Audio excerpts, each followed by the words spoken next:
Thailand is in a state of emergency. คนอื่นไม่มีใครเข้ามาทำพวกมันคิดพวกมันวางแผนพวกมันสั่งการพวกมันลงมือปฏิบัติ As escalating violence rocks the nation. Under what circumstances would the military intervene? What would it take? ในส่วนของผมเนี่ยผมยังไม่มีข้อมูลนะครับผมว่าน่าจะเป็นเรื่องของอนาคตคือบางอย่างเนี่ยส่วนใหญ่เนี่ยเราต้องยอมรับว่าปัญหาส่วนหนึ่งบางครั้งอาจจะเกิด Can a solution be found before the crisis hits breaking point? I'm Boonyai, a Thai journalist based in Bangkok. In this episode, I search for the answers to Thailand's political turmoil. As traditional power brokers hold back, will other groups intervene to force Yingluck Shinawatra to step down? They fully have the power to topple the government or any prime minister that they want. Whatever happens to the current government, will Thailand's real problems be solved?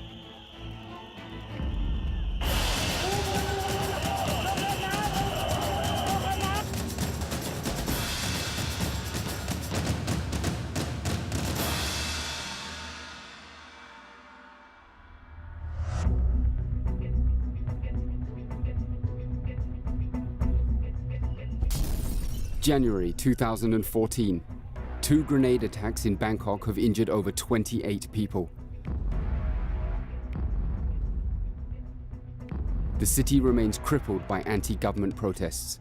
ความรุนแรงที่เกิดขึ้นนั้นอาจจะเป็นการเปลี่ยนสถานการณ์ก็ได้ค่ะเพราะว่าประชาชนรักชาติมากกว่าความกลัวค่ะไม่มีความกังวลครับผมเพราะเรายังเชื่อว่าความสงบสันติที่เราใช้ในการต่อสู้นี้เรามาโดยไม่มีอาวุธ Despite the violence, protest leader Suthep Thaugsuban from the People's Democratic Reform Committee remains undeterred. He continues to demand that Yingluck's government step down in favor of an appointed People's Council and blames the government on the recent violent attacks.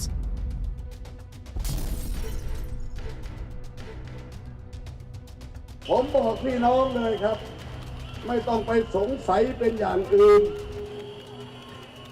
พวกรัฐบาลอย่างเดียวที่มาทำเนี่ยคนอื่นไม่มีใครเข้ามาทำพวกมันคิดพวกมันวางแผนพวกมันสั่งการพวกมันลงมือปฏิบัติ Violence erupted over the weekend at one of the protest sites. No one knows who's responsible, but the opposition has been quick to point the finger at the government. There's also been rumors that a third party has been involved in the violence and that this has happened at least twice over the past week. In response to the escalating violence, the government has imposed a state of emergency. Bangkok and some of the surrounding provinces now face a possible lockdown. But will this help or hinder the current standoff? Now we are in a position where we have to stop, the spread of this protest. We have to stop the violence, which would definitely become more and more intense. We will see more and more people dying. We will see more and more people getting wounded. But at the same time, by resorting to the emergency decree also means that we might see a large kind of a scale of conflict or clash between the security forces and the protesters as well. I have heard many people speculating about the military's possible actions in the face of Thailand's recent troubles. Will the escalating violence and the state of emergency now provide them with the trigger to intervene? After weeks of trying to chase down the Thai military, I finally scored an interview with the army spokesman, General Win Thai Suwari. Now, the question that everyone wants to know is, how will the military respond to this current crisis? It may seem undemocratic, but the military's power to intervene could end this political stalemate. So far, they've been reluctant to give a definite answer either way. I'm here today to find out if they've changed their minds. Over the past 6 or 7 years, Bangkok has been rocked by protest and counter-protest. Do you, the military, have any ideas on how to keep the capital stable moving forward? คืออย่างครั้งนี้กับครั้งที่ผ่านมาเนี่ยค่อนข้างแตกต่างกันอย่างครั้งนี้ถือว่าลักษณะโดยทั่วไปสภาพแวดล้อมเนี่ยพวกเราทุกคนก็ภาวนาไม่อยากให้จะย้อนกลับไปเป็นเหมือนสภาพเมื่อ 3-4 ปีที่แล้วเราก็เห็นว่าในเรื่องของการเพิ่มระดับความรุนแรงบางครั้งมันทุกๆปัจจัยมีผลหมดไม่ว่าจะเป็นการเผชิญหน้ากันระหว่างเจ้าหน้าที่ตำรวจหรือทหารก็ดี การเผชิญหน้าทำให้บางครั้งมันเกิดแรงต่อต้าน General Nipat Thonglek, the defense minister, the permanent secretary, has issued a statement saying that the military does want to see the February 2nd elections go forward.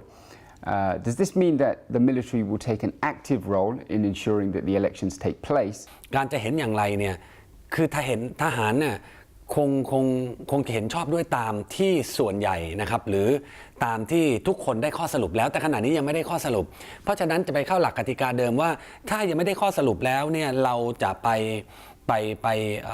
เขาเรียกว่าเสนอความคิดเห็นก็อาจจะดูไม่เหมาะสมดีกว่าเดี๋ยวอาจจะเป็นประเด็นที่นำไปสู่ความขัดแย้งหรือความไม่เข้าใจเพิ่มเติมขึ้น Under what circumstances would the military intervene? What would it take?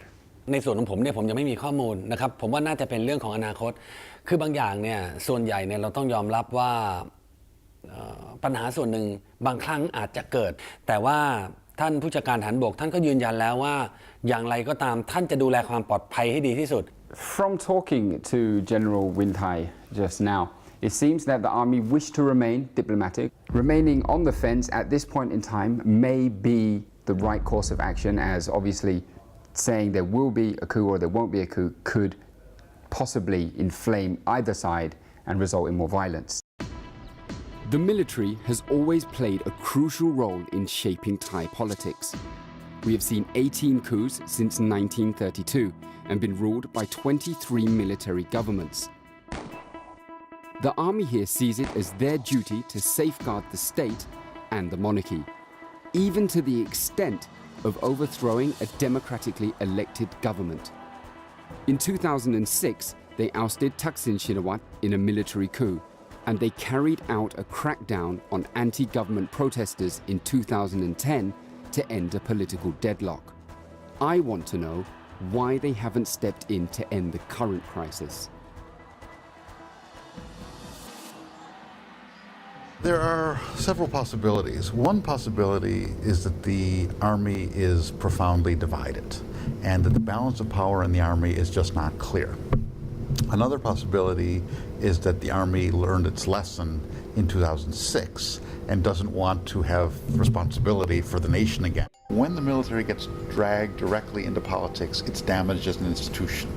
And this is a factor in making the military reluctant to indulge in coups as frequently as it did in the past. So have the army finally lost their taste for politics?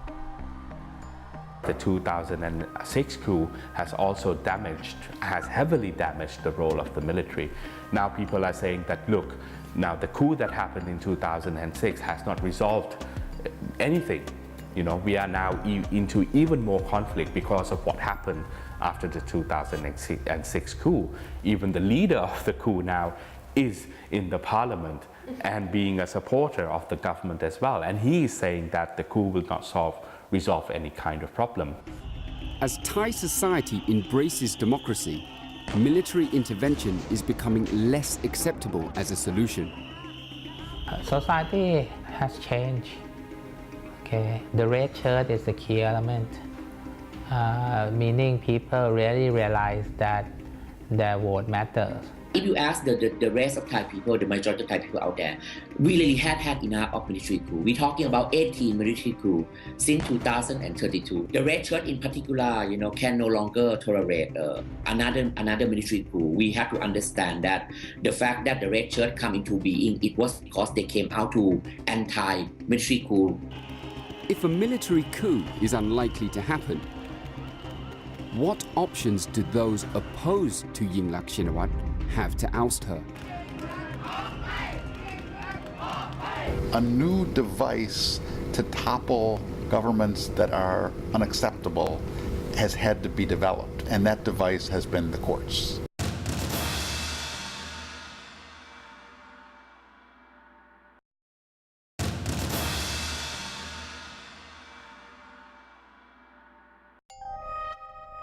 Violence has marred the anti-government protesters' actions to shut down Bangkok. และคนก็วิ่งอยู่บนชั้น3ผมก็เลยขี่รถมาดักตรงนี้พอมาดักนี้วิ่งเข้ามาเขาอยู่บนนี้อยู่บนนี้ประมาณ 3-4 คนใส่เสื้อลายพราง ทีนี้ก็วิ่งไล่แล้วมีปืนด้วยครับทีนี้ก็วิ่งไล่แล้วผมก็เลยถีบประตูให้คนวิ่งเข้ามาช่วยกันล้อมพอล้อมทีนี้ก็หาไม่เจอแล้ว But despite the deepening crisis, the military has refused to intervene, leaving the Thai police to enforce a state of emergency across the country. But why this time around is the army taking a backseat in this current turmoil? And could other institutions come into play to end the stalemate? In the old day, the only charge was the coup, but well, this time maybe time for the new experiment, which is the coup by all the judicial organization.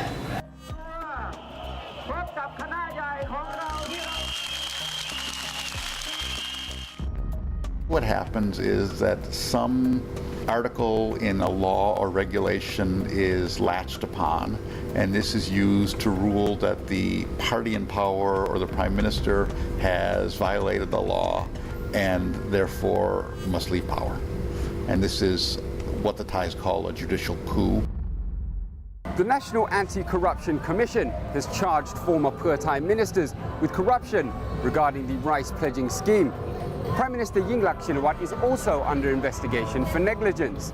The opposition claimed that the scheme was plagued with corruption and cost the economy billions of dollars. But why have the Thai courts only stepped in now?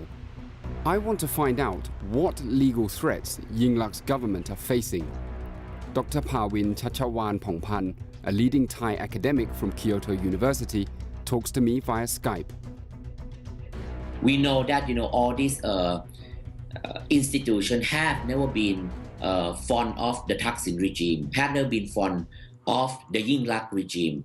They have been with the old establishment. They have become a part of the so-called network monarchy, and that's why this kind of institution has always come out to work in order to set up some kind of obstacle for the Yingluck government. This is not the first time that independent agency like the Anti-Corruption Commission or even the Constitutional Court has come out to play politics.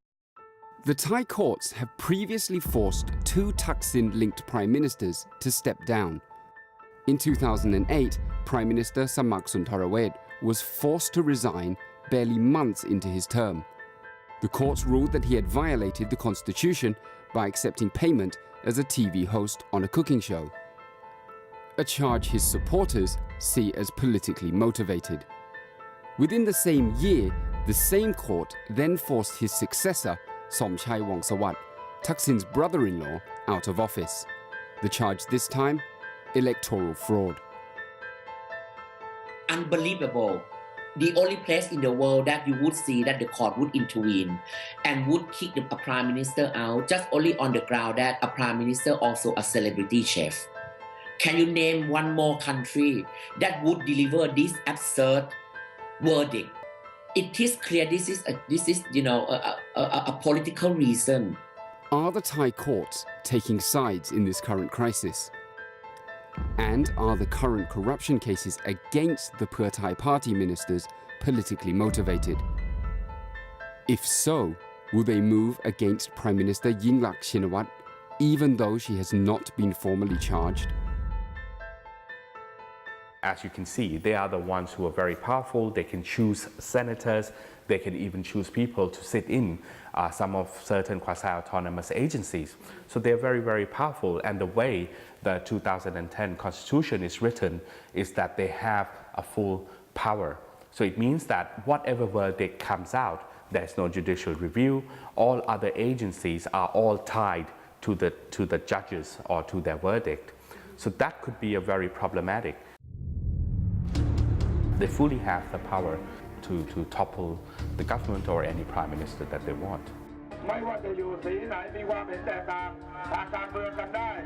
These highly politicized court decisions have led to the dissolution of Thaksin-related parties. However, is this solution going to end Thaksin's influence, or is it going to further deepen the political divide? Their biggest challenge has always been the courts and the fact that their enemies have been able to go to, above all, the constitutional court to do damage to their party, previous Thaksinite parties. By the same token, this is the third Thaksinite party that we've seen in less than 15 years. So one assumes that as long as Thaksin is still involved in Thai politics, as long as there's so many people loyal to him, another Thaksinite party will emerge, even if the courts destroy Pheu Thai. Are the Thai courts so politicized that there can be no legal recourse out of the current crisis? And what implications does this have for the fragile state of Thai democracy? There is no doubt that Thaksin Shinawatra has transformed Thailand's political landscape. Some think for the better, some for the worse. But it's resulted in a confrontation with Thailand's traditional ruling elite and polarized the country. Can institutions like the monarchy, who have remained above the conflict, help bridge the current divide?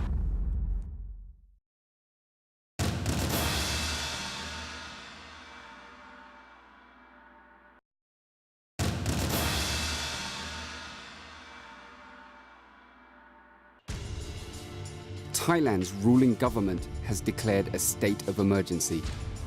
The anti-government protesters remain on the streets. In the past, King Bhumibol was looked to for guidance during times of political crisis. Could he be called upon to bring the fighting factions together? I don't think that the monarchy, would like to intervene openly, in Thai politics.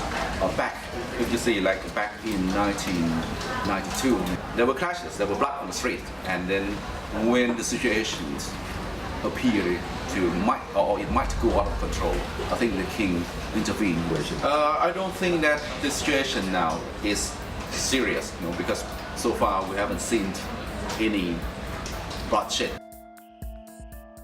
So there's every reason for those royalists who are involved in this process or who are supportive of this process to stay quiet because someone else is doing the heavy lifting for them. It's a beautiful situation. We shouldn't discount the possibility, however, that there are divisions among royalists. We shouldn't discount the possibility, first, that some royalists think that this is a rash and inappropriate way to safeguard the future of the monarchy. The main reason is that because we had a conflict in 2010 and there was no intervention as well. So at this particular point, while the monarch is very aged, he's quite old, he's not very well. So at this particular point, I think the court circle might think that the situation should be resolved, by all of the forces in the society. It would seem that not many of Thailand's institutions are untouched by politics. Reform is definitely needed. It's not only reform on politicians, on the election rules, but at the same time, all these quasi-autonomous agencies that has been playing this conflictual role in the past few years has to go through some certain kind of reforms as well. Independent institutions who provide proper checks and balances to the electorate have been so debased and so politicized in the past decade in Thailand that they really need to be rebuilt from scratch. With many traditional power players tainted from backing one side or the other, who will be a deciding force in the future?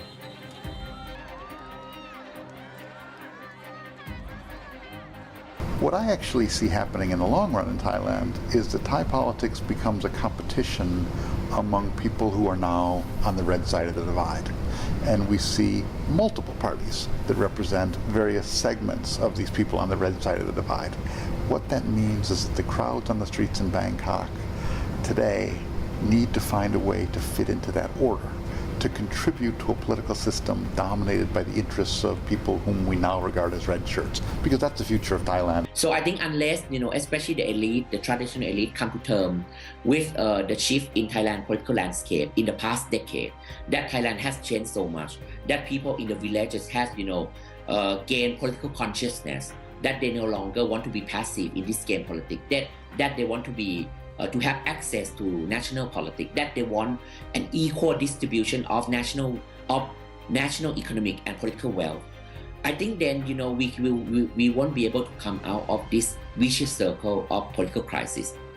Middle-class farmers in the northeast have become empowered politically and now want the right to determine the country's future. ประเทศไทยนั้นบ่แม่นว่ามีแต่กรุงเทพส่วนเดียวแต่ว่าส่วนต่างจังหวัดของรอบประเทศไทยนี่มีหลายกว่าในกรุงเทพแล้วว่าในคนต่างจังหวัดนี่เขาก็ใช้สิทธิ์ของเขาว่าถ้าประเทศไทยเป็นอิหยังไปนี่คือการระบอบปกครองใหม่นี่เฮาก็บ่ฮู้เนาะ My journey into Thailand's political divide has revealed a new political reality that is at the heart of the conflict. Even if the current government is toppled, the balance of power has shifted from the capital. Whoever comes next won't hold power for long unless they listen to the voices emerging from Thailand's new political landscape.